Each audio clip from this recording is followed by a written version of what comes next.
You wanted the best. You've got the best podcast. The hottest podcast in the world. The Chris Voss Show, the preeminent podcast with guests so smart you may experience serious brain bleed. Get ready. Strap yourself in. Keep your hands, arms, and legs inside the vehicle at all times, because you're about to go on a monster education roller coaster with your brain. Now, here's your host, Chris Voss.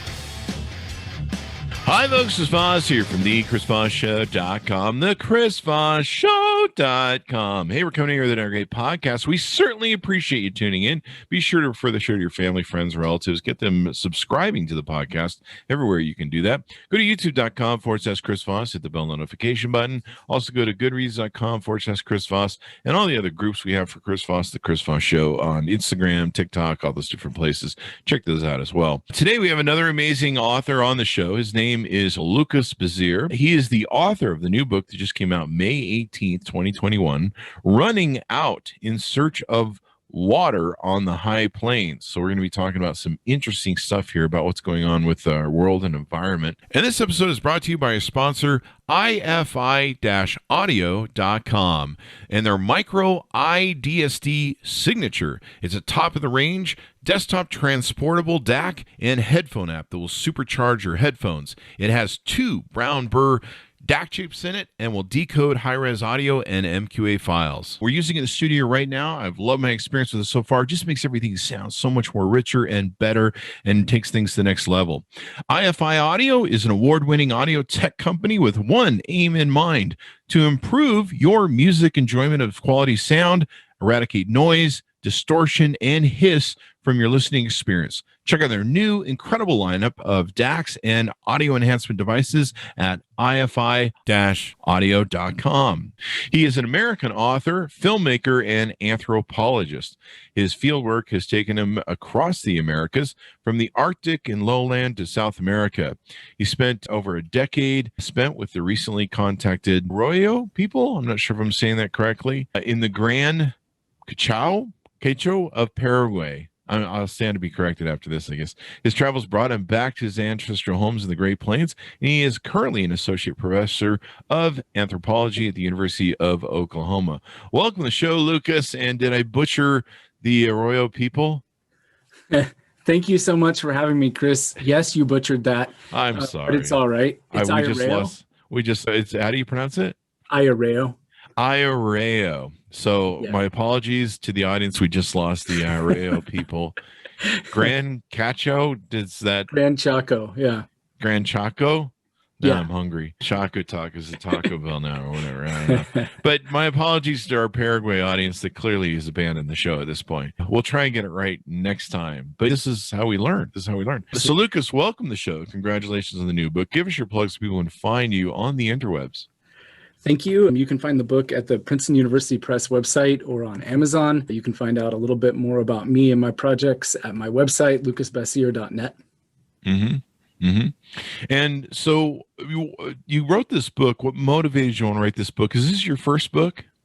This is my second book. And my first book was on my fieldwork with Arroyo people in the Gran Chaco. And I'd spent a long time in South America doing that kind of work. I'm originally from Western Kansas, but I left in my 20s after I finished my undergraduate degree, and I went to Bolivia for a while, and then I was back and forth between New York, where I was getting my PhD, and Paraguay. I was trying to understand during those early trips how environmental destruction in the Chaco was altering the lives of a recently contacted native group. And that's what my first book explores. But then I returned home only to discover that a similar process was unfolding on the plains where I grew up.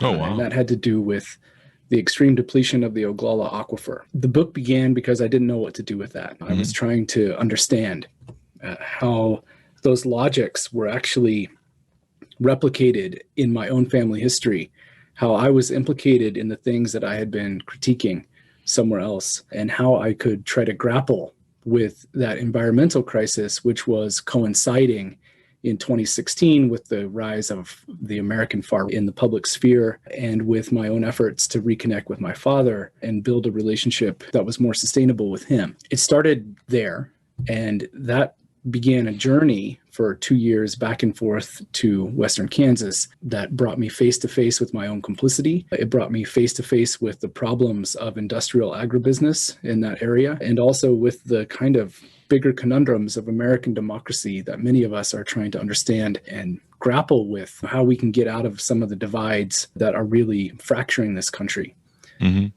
So that's what the book was really trying to do. And along the way, I discovered my grandmother's archives, which I didn't know really existed. And it turns out that she was a local historian. She had been working on similar questions, and those archives gave me a kind of orientation or a guide through some of the more complicated layers of my own family history. And then eventually, it turns out that I discovered that my own kind of emotional registers or habits that I learned from my family were really mirrored in the dilemmas of aquifer depletion. Oh, wow. So the book is trying to map that out and trying to understand the cultural, social, political forms that drive depletion and ask what we can do about it.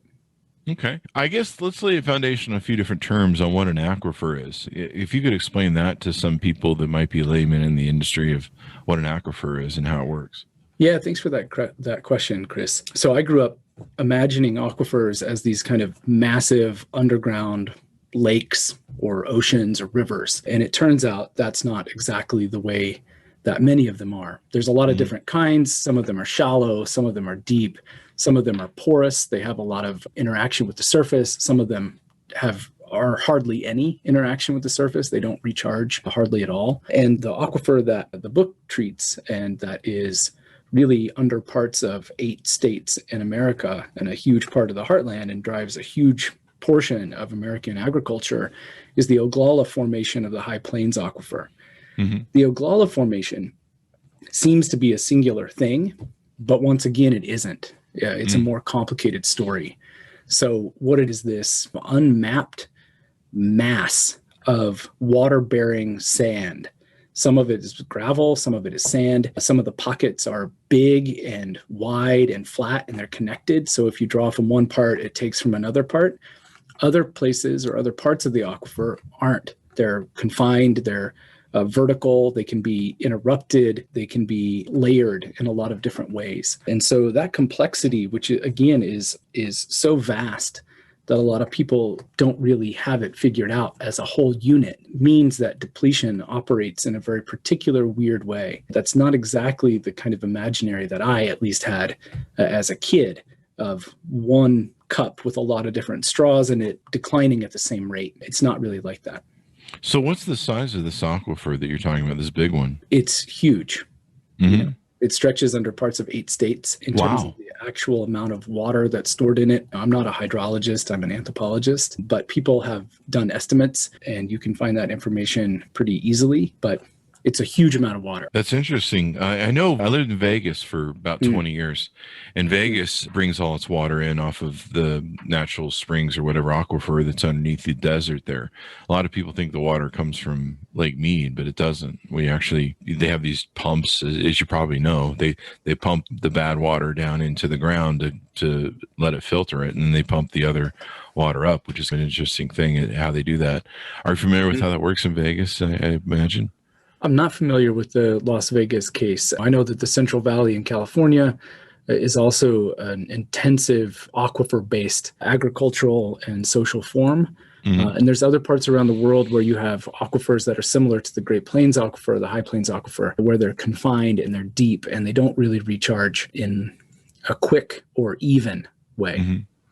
And so what are some of the challenges that you found with what's going on with these aquifers in the plains and water use in America? And the big challenge is that in many parts of the Great Plains, many parts of the places that draw on aquifer water for agricultural profits, but also for the real economic basis of society, taxes, schools, hospitals, those kinds of things, are based on an unsustainable use model, and that's causing a really rapid decline in many parts. There's other parts where it's not true, where people have organized and are doing great work to conserve or at least slow the rate of decline. And then there's other parts or other places where that isn't happening. And that's the part that I'm from. That's the part that I'm trying to understand, which is that's largely Kansas then? The southern states, the southern portions of the aquifer. There's parts that are already effectively depleted. Wow. And people can't use it anymore. And then there's places where there's a little left. And then there's places where there's declines, but they're not super serious. And so the place that I'm from is Southwest Kansas. That has one of the highest rates of aquifer loss in the entire Oglala region. The specific family land that the book radiates out of, the stories come from this particular place. That place has one of the highest rates of loss in Southwest Kansas. Which means it has one of the highest rates of aquifer loss in the entire world. And you're talking about declines. I think the median decline across the Oglala or across Southwest Kansas is around 105, 106 feet, but some places have a lot more. In this particular place, it's around 200 feet. Wow. So once these aquifers run out, do they refill in any way, shape, or form, or does it take a long time for water to trickle down, get down there, and refill them? Yeah, so it seems, and again, I'm not an expert, and there's people who know much more about this than I do, but from what I understand, aquifers recharge in one of two ways, either horizontally, that is through subsurface flows that come in from another place, or vertically from the surface down. And again, some aquifers are really shallow, and there's a lot of flow in and out, and it's a real dynamic interaction with the surface. Other aquifers and other parts of the same aquifer may be deep and confined without a lot of vertical flow at all. And the portions of the aquifer that I'm concerned with or that I was writing about have an extremely low rate of recharge. They're considered fossil waters or non-renewable waters, which means they're almost sealed off in many places from any interaction with the surface. And the horizontal flows are also diminished or blocked in many places. So you're talking about a recharge rate in certain places that's 1/10 of an inch per year.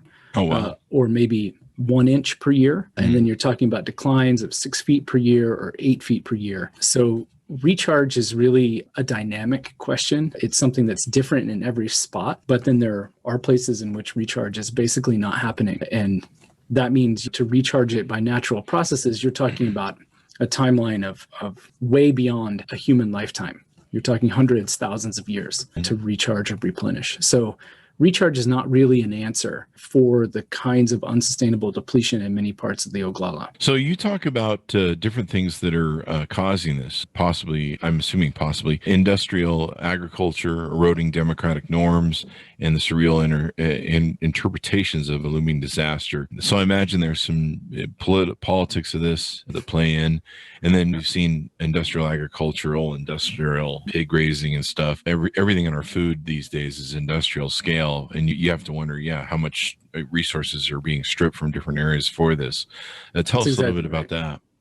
Yeah, that's exactly right, Chris. And again, every area or every spot of depletion has its own configuration. This particular spot that I'm writing from, almost all of the water, I think it's 99% of the water that's taken out goes to industrial agriculture, either raising irrigation-fed crops or being used in the processing of those crops. Oh, wow. And what's interesting, and many people have pointed this out, all these things that I'm saying, they're not my original research. There's a lot of experts who've filled in all kinds of pieces of these puzzles. But one of the most complicated things or complex things, frustrating things, is that the economics also in many places don't make sense in terms of how they're discussed or in terms of how they're imagined at a local level, where you have big corporations making the profits, exporting the kind of economic benefits elsewhere. And local communities end up struggling to make ends meet, all while continuing to pump or pumping even more than in the past.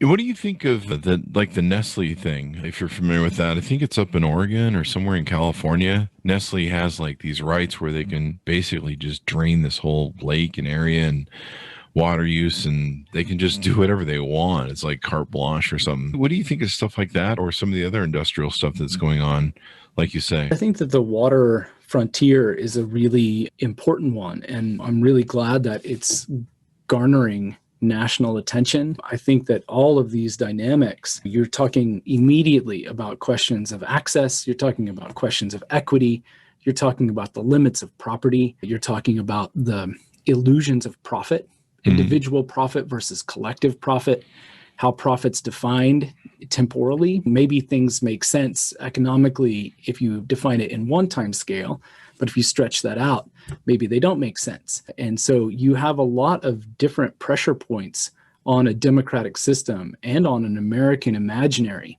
of who we are, who belongs where, what it means to grow up and live a good life, that really are shaken up by these kinds of inequities. And I think that surface water there's a lot of activist movements around water rights. There's a lot of people who have done a really great job calling attention to water access as a legal domain. There's a lot of people doing that. There's less attention paid to the human rights associated with aquifers or groundwater, partly because it's less visible. It's easier to not imagine or not really grapple with the amount of water that is being taken out to benefit a very few at the expense of a whole bunch of people. And I think that cuts right back to all of these issues that a lot of people are discussing right now. We're on the forefront of our national imaginary around how are we all complicit? How are we connected, actually? And how are these slogans that are used to divide us being manipulated to keep us from taking responsibility for our own ties to people in other places and our mutual obligations to each other? Is that really what's at fault here? Is the industrialization, billionaires just wanting to do whatever they want and be able to make as much money, just rampant profitability? Is that what some of the real problem is here and what we're seeing? I think the problems are really wide ranging and deep rooted.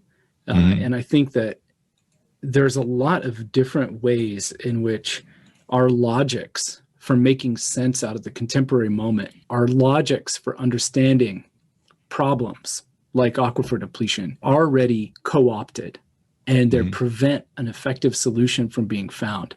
So yeah, on one hand, you have this like unchecked industrial profiteering. On the other hand, you have people that can't seem to find common ground with each other in order to build alliances that would be effective and able to really focus on issues of shared concern and shared values, which I think really do exist for many people, even though it's hard often to find that, or it's easy to lose sight of that. Yeah, it definitely is. I think, is it because we just take water for granted? Is that one of the issues that we have where water, it's always there. It's like air. Yeah, it's always there. Is that maybe one of the issues as to why we don't give it more pause? Yeah, I think that there's a whole social system based on free water, which is fine as long as it's unlimited. Cases people used to think that, and these were decent, smart people, but that's what they believed. And in their lifetime, it proved to be true. And now we're facing another kind of a situation. So yeah, when people think that it's unlimited, you can get into problems, because then it lets you not address the more difficult questions of hierarchy, of authority, of truth, of trust, and who gets to benefit and who doesn't. That's really interesting. Would this be happening without the industrialization of our food chain, or would this still be happening with just these aquifers are dying out and not being replenished? Or consumption's just too out of control? One of those. Yeah, it's hard for me to say hypothetically what we all would have done without industrial pressure points or industrial momentum fueling a lot of this. It's very difficult to say. But what I do know is that now, given the situation, there's a real divide between people, farmers, producers, who are interested in conserving water for future generations, and farmers or producers who feel like they would conserve if they had a choice, but they feel compelled to not be able to conserve by terms of bank financing, by the terms of the infrastructure that they've put in, by the investments, by who controls the land, by debt, those kinds of things. And then there's also a group of people who have really internalized those kinds of industrial logics of extermination. And those are the debates which mirror the debates in this country. And I think that if you really get down to brass tacks, it's about people who are committed to having a sustainable future for future generations in those places versus people who think that the task, or the way you become a good person, the way you meet your dreams, is to completely extract everything that's available and move on to some other place. And unfortunately, you can't keep moving on, you know? How soon, is there any projections on how soon this body of water that you've talked about in the central U.S. would, at its current pace, would become empty? Once again, it's a really good question, and it's a question of a lot of debate. And you have different sides throwing out different projections based on whatever agenda they're wanting to push. But basically, the reason why depletion can continue is because these are such idiosyncratic systems, or they're in every place, the characteristics are so distinct that, again, a lot of places are already, they've run out. But there's other places where maybe they can go for 10 more years. Then there's other places, maybe they can keep going for 30 years, and it's not even. So there's a patchiness that has nothing to do with how the land looks. It has nothing to do with the quality of the soil or who got there first. It's a kind of subterranean variability that isn't taken into account when we're talking about equity, when we're talking about access, when we're talking about responsibility or accountability. Who is accountable for draining which piece? That all comes down to what that piece looks like and the particular history in that place. And so the short answer to that question about ultimate timelines is that there's multiple different timelines for different places. And some places, again, Texas Panhandle, Oklahoma Panhandle, Southwest Kansas, Western Kansas, they're already out. And it ain't going to come back. And then there's other places where nearby, a place that's completely out, they have water, they can keep going. And the question is, at what point do you have a bigger reckoning around that kind of perpetuation of haves and have-nots in rural America as well? Wow. So do you talk in the book about how we need to fix this? We just need to come together politically, which doesn't sound like that's going to happen. Do we have to go through a crisis thing where we run out or somebody runs out and all of a sudden we have to start running around with their hair on fire and we should finally do something about this? That classic crap that we always do. Yeah. Again, to be fair, there's a lot of people who are really great people, super smart people, super dedicated people, super committed people who are spending a huge amount of energy working on this and are actively involved in trying to figure out a better way forward. That said, I think that in Kansas, at least, there are political solutions that are available. The state can take action. The local groundwater management districts, which were set up in the 1970s to basically create a kind of intermediate political structure between local communities and the state, because a lot of people didn't want the state telling them what to do. So they set up these kind of other organizations. Those organizations could do something. They're in charge. They have that authority. But the trick is that in Kansas, at least, only certain people can participate in those intermediary political forums. And those people are only the producers who benefit from draining the water. So the townspeople, the people that don't own land already, i.e. the not privileged people, have no say in the democratic process. And that's the vast majority of citizens in that area. So you could reform those political organizations to give more people a seat at the table that actually will determine their own futures. The state could intervene. That's politically difficult often in Kansas. And citizens can take action. So there are clear solutions. The ultimate answer is a zero net loss policy where you can preserve the things that are there. You can actually do studies that take into account the differences of aquifer regions and build a kind of framework that is an honest, real, hard look at the situation. Wow. And that's different, of course. I have to be careful. That's particular to Kansas and this particular thing. Different states have different laws, work in different ways. Different policies are in place in other places. So, yeah, water law is all over the place with all the different things that are out there. So this is very interesting. So people can get a good sense of what's going on with our water supplies, what's going on with everything in our world, and hopefully how to resolve it. Any parting thoughts about the book and what's inside of it that you want to share or tease out to people? It's a real privilege to be able to share part of my story, which is a family story as well. And I think that one of the things that all of us are called to do at this moment of crisis and change is to really take a hard look at where we come from and how we're complicit, and to get beyond this kind of rural, urban, progressive, conservative divide and start looking at the things we have in common with other people, as tough as that may be. Wow. Yeah, that's definitely what we need to do, and somehow get on track. We've got to quit consuming everything and just breeding. There's like it's going out of style, because everybody thinks resources on this planet will live forever. And I think coronavirus shows us that the planet's getting sick of us. Yeah, that's right. The planet, I think we're done with you. Let's try and figure out some ways that we can get rid of you guys. Thin the herd out a little bit. But yeah, it's definitely something we got to be concerned about. So Lucas, it's been wonderful to spend time with you today and learn all this stuff. Give us your plugs so people can find you on the interwebs. Yeah, you can find the book on Amazon. You can find the book at the Princeton University Press page, and you can find a little bit more about me at my website, lucasbessire.net. There you go. And Lucas, thank you very much for being on the show and sharing this data with us. Hey, Chris, I really appreciate it. We really appreciate it too. Congratulations on the new book. It's Running Out in Search of Water on the High Plains by Lucas Bessire. Be sure to check it out. Order up at your local booksellers where you can get the latest copy. Be the first one in your book club to take and read it. You can go to youtube.com/Chris Voss to see the video version of this. You can also go to goodreads.com/Chris Voss. All of our groups on Facebook, LinkedIn, Twitter. Find them all those places, Instagram. And thanks, Amadas, for tuning in. We'll see you guys next time.